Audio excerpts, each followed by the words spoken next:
आमदार नितीन देशमुख आणि पदयात्रा हे समीकरण उभ्या महाराष्ट्राला माहिती आहे आणि याच नितीन देशमुखांनी परत एक पदयात्रा सुरू केली आणि ही पदयात्रा सुरू आहे अकोला जिल्ह्यात।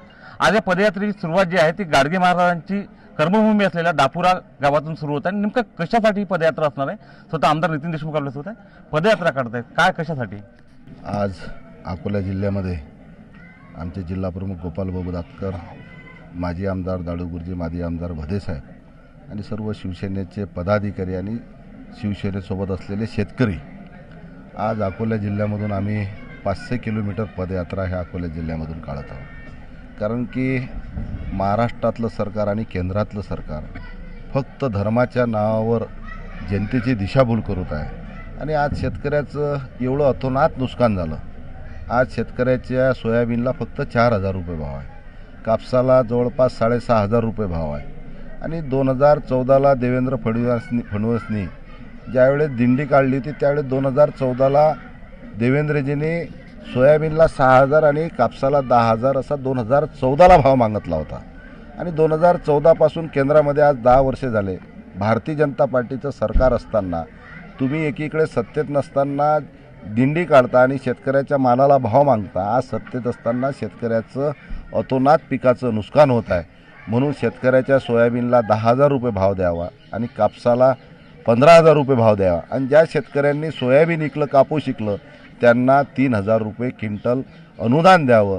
ह्याच मागणीसाठी शिवसेनेची शेतकरी दिंडी हे आज दापुरापासून आमचे गाडगे महाराज, संत राष्ट्रसंत गाडगे महाराज यांच्या जन्मस्थळावरून आज पदयात्रा आमची निघणार आहे आणि ही पदयात्रा शेतकऱ्याच्या शेतातच मुक्काम राहणार आणि शेतकऱ्याच्या शेतातच शेतकऱ्याच्याच घरचं जेवण हे पदयात्रेमध्ये होणार आहे आणि ह्या माध्यमातून शेतकऱ्यांना जो अन्याय होऊ राहिला हा शासनानं तात्काळ अन्याय दूर करावा यासाठी हे अकोला जिल्ह्यात 500 किलोमीटरची पदयात्राचं आयोजन करण्यात आलं। बापू, गल्लीत ते आता तुम्ही पदयात्रा काढता, दिल्लीत शेतकऱ्यांचं आंदोलन सुरू आहे, का वारंवार आंदोलन करण्याची वेळ येत आहे शेतकऱ्यावर आणि तुमच्यासारख्या शेतकऱ्यांचे प्रश्न सोडवणाऱ्यांवर? चाणक्याने म्हटलं की देशाचा राजा हा निपुत्रिक राजा जर असला त्या राजामध्ये प्रजा सुखी राहत नाही।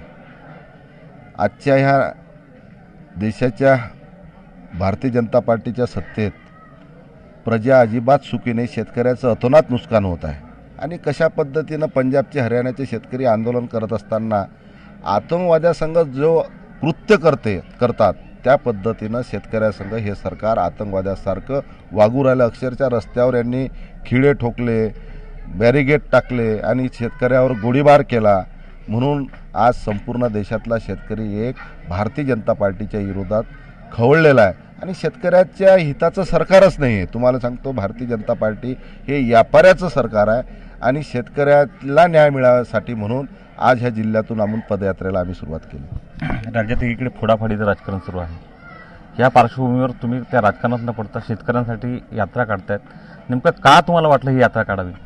बाळासाहेबांचं, आमच्या पक्षाचं ध्येय धोरण असं आहे 80% समाजकारण, 20% राजकारण आणि समाजकारण करत असताना समाजातल्या लोकांचे जे शेतकऱ्यांचे प्रश्न असतात ह्यासाठी आपण रस्त्यावर उतरलो पाहिजे, ही आम्हाला बाळासाहेबांची, उद्धवसाहेबांची शिकवण आहे। म्हणून आम्ही समाजकारण करतो, राजकारण करणं आमचं काम नाही। फोडापाडीचं राजकारण करणं हे भारतीय जनता पार्टीचं काम आहे। एखाद्याला जर मूळ जन्माला आणता नसेल येत तो दुसऱ्याच्या हातानं तो बाळ जन्माला आणते, अशी प्रकार भारतीय जनता पार्टीचा आज उरला। सध्या राजकीय अनेक आरोप प्रत्यारोप सुरू आहेत, भाषा बदलली आहेत।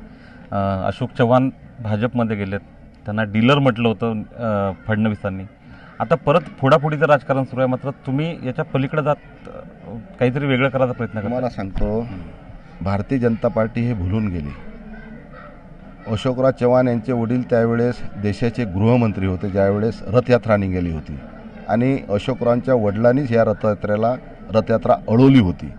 आता अशा लोकांना जर भारतीय जनता पार्टी घेऊन दुसऱ्या दिवशी राज्यसभेवर देत असेल तर स्वतः ते मूळ जन्माला आणू शकत नाही, बाळ जन्माला आणू शकत नाही, त्याच्या दम नाही म्हणून दुसऱ्याच्या हातानं ते बाळ जन्माला आणतात। एक शेवटचा प्रश्न विचारतो, ही यात्रा असणार आहे, तुम्ही शेतकऱ्यांच्याच घरी थांबणार, तिथेच राहणार, गावातच मुक्काम करणार. थोडंसं यात्रेचं स्वरूप जे आहे कसा दिनक्रम असणार आहे? आम्ही शेतकऱ्याच्या शेतामध्ये संपूर्ण शेतकऱ्यानं जिल्ह्याभर शेतकऱ्यांनी नियोजन केलेलं आहे झोपण्याचं. शेतकऱ्याच्या शेतातच शेतकऱ्यांनी आमची झोपण्याची व्यवस्था केली, राहण्याची व्यवस्था केली, जेवणाची व्यवस्था केली आणि शेतकऱ्यांनीच याचं सर्व राहण्याचं ह्या यात्रेचं नियोजन केलं. 16 दिवसात किती प्रवास करणार आहात? 17 दिवस आहे. 17वा दिवस अकोल्याला राजेश्वराच्या मंदिरात तिथं समारोप होईल आणि 17 दिवसात हा 500 किलोमीटरचा प्रवास आहे. गल्लीत आणि दिल्लीत किती राजकारण सुरू असलं तरी मात्र आपण गल्लीपासून दिल्लीपर्यंत शेतकऱ्यांच्या प्रश्नावर लढत राहू, कारण बाळासाहेबांची तीच शिकवण आपण अंगीकारत असल्याचं आणि ती प्रत्यक्षात अंमलबजावणी त्याची करत असल्याचं आमदार नितीन देशमुख यांनी म्हटलंय. उमेश अलोने, एबीपी माझा, दापुरा, अकोला.